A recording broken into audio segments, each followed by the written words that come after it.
If you asked me 28 days ago how we learned to live together, I wouldn't really have a good answer for you. I would say something along the lines of, oh, I don't know, like commitment. Though in the past 28 days of my life, I've come to realize that this question is more complicated than I thought.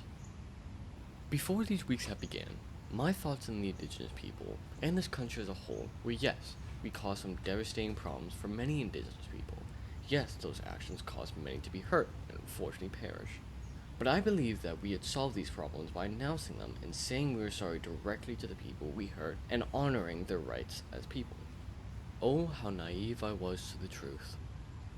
Believe me, what we had done is barely scratch the surface and failed to even accept the rights of these people. Never had crossed my mind. However, this changed the moment I clicked onto my first day of this class.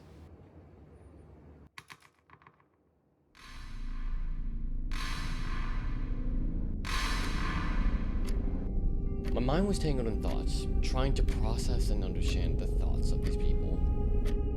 Have we forgotten the respect once shared between us? Are we bringing a generation into this world that will continue or end this conflict?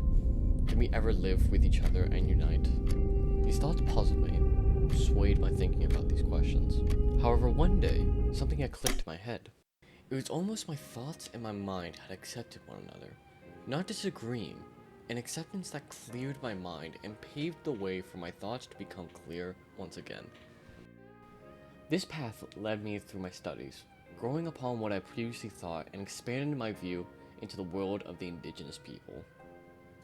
But the question still stood. How do we learn to live together? Through my time in research, one recurring theme played over and over. The government disagrees with the indigenous people's ideas, culture, beliefs, and rights, along with trying to remove them from our history, along with the indigenous constantly fighting for their rights and their land. These themes intrigued me, questioning the very thoughts of if we could ever live together in this constant struggle for power. This dilemma gave me an epiphany that guided me to the conclusion of my thoughts. And so now you ask, how do we learn to live together? My answer to you is it requires two aspects from both sides. The respect of one's culture, thoughts, ideas, and rights, and the truth of our past to be revealed and not shied from, so we are able to properly correct our mistakes and move on from this conflict once and for all.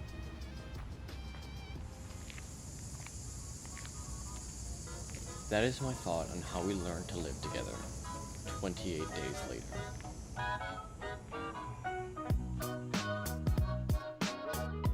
If you'd like to know more about those two conclusions, please check out my next video where I'll be explaining them in more explicit detail. Thank you.